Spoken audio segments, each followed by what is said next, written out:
Bismillahirrahmanirrahim. Assalamualaikum warahmatullahi wabarakatuh. Apa kabar anak-anak hebat? Masih semangat tidak belajarnya? Baik, hari ini kita akan membahas materi mengenai tekanan zat. Nah, pada kesempatan ini kita akan membahas mengenai tekanan pada zat padat. Indikator pembelajaran kita hari ini yaitu untuk mengidentifikasi faktor-faktor yang mempengaruhi tekanan pada zat padat dengan tujuan yaitu untuk mengetahui faktor-faktor apa saja yang mempengaruhi tekanan pada zat padat. Nah, ada yang tahu tidak apa itu tekanan dan apa saja faktor-faktor yang mempengaruhi tekanan pada zat padat? Baik, sebelum kita membahas mengenai tekanan lebih lanjut, saya mau bertanya kepada kalian semua. Nah, ada yang tahu tidak ini benda apa? Ya, ini adalah sebuah paku. Jadi paku biasanya digunakan untuk menggantung jam dinding dan juga bingkai foto. Nah, kira-kira apakah kalian pernah berpikir mengapa paku bisa menembus tembok yang sangat tebal? Hayo, kira-kira kenapa? Kemudian, pertanyaan yang menarik selanjutnya adalah, kalau yang saya pukul adalah ujung paku yang runcing, apakah ujung paku yang datar mampu menembus tembok? Nah, dari kedua permasalahan tadi, kira-kira ada tidak yang mampu memberikan jawaban atau penjelasan mengenai kedua peristiwa tersebut? Hayo, kira-kira kenapa kedua peristiwa tersebut bisa terjadi? Baik, untuk permasalahan pertama, kenapa paku bisa menembus tembok yang sangat tebal? Jadi, paku mampu menembus tembok yang sangat tebal disebabkan oleh adanya tekanan. Seperti kita ketahui bahwa tekanan merupakan perbandingan jumlah gaya yang diberikan pada suatu benda dengan luas penampang atau luas permukaan pada benda tersebut. Jadi, ketika kita menempelkan paku yang ujungnya runcing ke dinding atau ke tembok, kemudian kita memberikan gaya yang cukup besar kepada paku tersebut, maka tekanan yang dihasilkan juga semakin besar. Nah, tekanan inilah yang mampu membuat tembok atau dinding berlubang. Kemudian untuk permasalahan yang kedua, apakah ujung paku yang datar mampu menembus tembok atau tidak? Nah, ini adalah hal yang sangat sulit. Mau sekuat apapun kita memukul atau mau sekuat apapun gaya yang kita berikan kepada paku, ujung paku yang datar tidak akan mampu untuk menembus tembok yang tebal. Nah, kira-kira apa yang menyebabkan hal tersebut?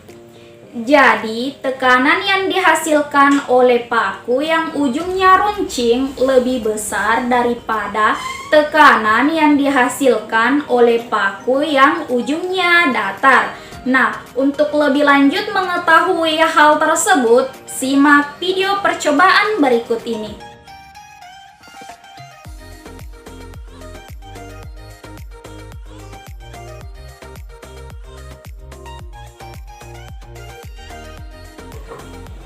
Baik, alat dan bahan yang digunakan pada percobaan ini yaitu ada 2 buah koin 1000, kemudian 2 buah plastisin. Nah, jika koin saya letakkan dengan posisi yang berbeda, misalnya koin ini saya letakkan dengan posisi vertikal, Kemudian koin selanjutnya saya letakkan dengan posisi horizontal. Kemudian apa yang terjadi ketika saya memberikan tekanan yang sama pada kedua koin tersebut? Koin mana yang akan memberikan bekas yang paling dalam?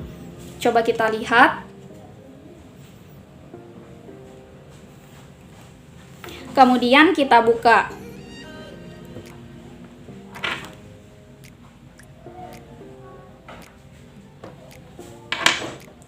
Baik, perhatikan ini adalah plastisin yang koinnya saya letakkan secara vertikal.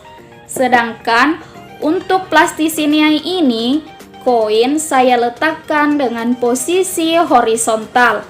Jadi, bisa kita lihat bahwa yang memiliki bekas yang paling dalam adalah koin yang diletakkan secara vertikal. Nah, kemudian selanjutnya, bagaimana jika koin saya letakkan dengan posisi yang sama, namun saya akan memberikan tekanan yang berbeda. Jadi misalnya kita letakkan koinnya dengan posisi horizontal.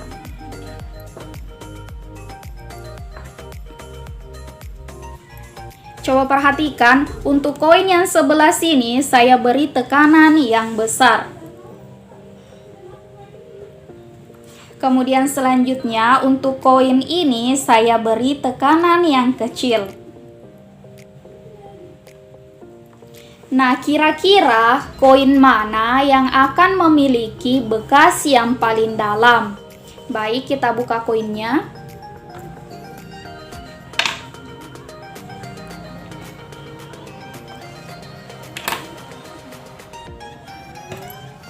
Jadi, ini adalah plastisin yang koinnya saya beri tekanan yang besar, sedangkan ini adalah plastisin yang koinnya saya beri tekanan yang kecil.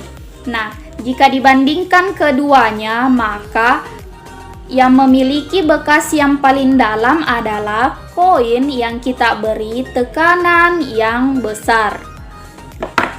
Baik, dari percobaan tadi kita bisa membuktikan bahwa koin yang kita letakkan secara vertikal memiliki bekas yang paling dalam dibandingkan dengan koin yang kita letakkan secara horizontal. Nah, mengapa demikian? Karena koin yang kita letakkan secara vertikal memiliki luas permukaan yang kecil, sedangkan koin yang kita letakkan secara horizontal luas permukaannya besar. Nah, seperti kita ketahui bahwa tekanan berbanding terbalik dengan luas permukaan atau luas penampang suatu benda. Jadi, jika luas penampangnya besar, maka tekanan yang dihasilkan kecil. Sedangkan jika luas penampangnya kecil, maka tekanan yang dihasilkan akan besar. Inilah yang menyebabkan koin yang kita letakkan secara vertikal atau yang memiliki luas penampang yang kecil memiliki bekas yang paling dalam dibandingkan dengan koin yang kita letakkan secara horizontal atau koin yang memiliki luas penampang yang besar. Kemudian selanjutnya, bagaimana dengan koin yang saya letakkan dengan posisi yang sama, yaitu secara horizontal. Akan tetapi, tekanan atau gaya tekan yang saya berikan berbeda. Jadi, ada koin yang saya beri tekanan atau gaya tekan yang besar dan ada juga koin yang saya beri tekanan atau gaya tekan yang kecil. Nah, dari percobaan tadi kita bisa melihat bahwa koin yang memiliki bekas yang paling dalam adalah koin yang diberi tekanan atau gaya tekan yang besar. Jadi, mengapa hal tersebut bisa terjadi? Karena tekanan berbanding lurus dengan gaya tekan. Jadi, apabila gaya tekan yang diberikan pada suatu benda besar, maka tekanan yang dihasilkan juga besar. Apabila gaya yang diberikan kepada suatu benda kecil, maka tekanan yang dihasilkan juga kecil. Nah, tekanan inilah yang memberikan bekas pada plastisin. Jadi, jika tekanannya besar, maka bekas koin pada plastisin akan dalam. Sedangkan jika tekanannya kecil, maka bekas koin pada plastisin akan dangkal. Nah, itulah tadi percobaan yang kita lakukan mengenai tekanan pada zat padat. Nah, dari percobaan tersebut, kira-kira apa yang bisa kita simpulkan? Jadi, kesimpulan yang bisa kita ambil pada percobaan ini yaitu faktor-faktor yang mempengaruhi tekanan ada dua, yaitu besarnya luas permukaan dan juga besarnya gaya tekan yang diberikan pada suatu benda. Jika gaya tekan yang diberikan kepada suatu benda besar, maka tekanan yang dihasilkan juga akan besar. Kemudian, jika tekanan yang diberikan kepada benda kecil, maka tekanannya juga kecil. Nah, hal ini berbeda dengan luas permukaan suatu benda. Jadi, tekanan berbanding terbalik dengan luas permukaan suatu benda. Jika luas permukaan suatu benda kecil, maka tekanan yang dihasilkan besar. Sedangkan jika luas permukaan suatu benda besar, maka tekanan yang dihasilkan sangat kecil. Baiklah teman-teman fisika yang hebat, cukup sekian percobaan kita kali ini. Mudah-mudahan bermanfaat bagi kita semua. Lebih dan kurangnya mohon dimaafkan. Assalamualaikum warahmatullahi wabarakatuh.